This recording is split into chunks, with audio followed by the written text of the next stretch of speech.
صدقہ ہر بلا کو ٹال دیتا ہے۔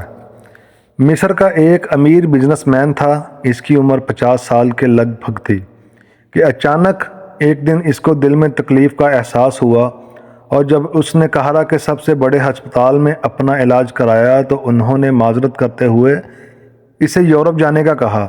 یورپ میں تمام ٹیسٹ مکمل کرنے کے بعد وہاں کے ڈاکٹروں نے اسے بتایا کہ تم صرف چند دن کے مہمان ہو کیونکہ تمہارا دل کام کرنا چھوڑ رہا ہے۔ وہ شخص بائی پاس کروا کر مصر واپس آ گیا اور اپنی زندگی کے باقی دن گن گن کر گزارنے لگا۔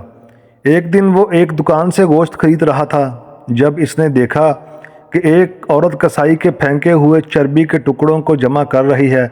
اس شخص نے عورت سے پوچھا، تم اسے کیوں جمع کر رہی ہو؟ عورت نے جواب دیا کہ گھر میں بچے گوشت کھانے کی ضد کر رہے تھے، چونکہ میرا شوہر مر چکا ہے اور کمائی کا کوئی ذریعہ بھی نہیں، اس لیے میں نے بچوں کی ضد کی بدولت مجبور ہو کر یہ قدم اٹھایا ہے۔ اس پھینکی ہوئی چربی کے ساتھ تھوڑا بہت گوشت بھی آ جاتا ہے جسے صاف کر کے پکا لوں گی۔ بزنس مین کی آنکھوں میں آنسو آ گئے۔ اس نے سوچا، میری اتنی دولت کا مجھے کیا فائدہ، میں تو اب بس چند دن کا مہمان ہوں، میری دولت کسی غریب کے کام آ جائے اس سے اچھا اور کیا۔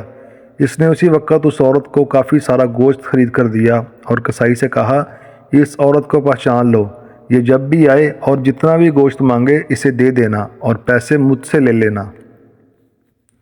اس واقعے کے بعد وہ شخص اپنے روزمرہ کے معمولات میں مصروف ہو گیا۔ کچھ دن اس دل میں کسی تکلیف کا احساس نہ ہوا تو اس نے قاہرہ میں موجودہ لیبارٹری میں دوبارہ ٹیسٹ کرائے۔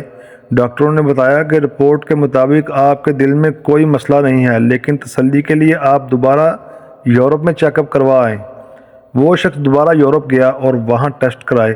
رپورٹ کے مطابق اس کے دل میں کوئی خرابی سرے سے تھی ہی نہیں۔ ڈاکٹر حیران رہ گئے اور اس سے پوچھا کہ آپ نے ایسا کیا کھایا کہ آپ کی بیماری جڑ سے ختم ہو گئی؟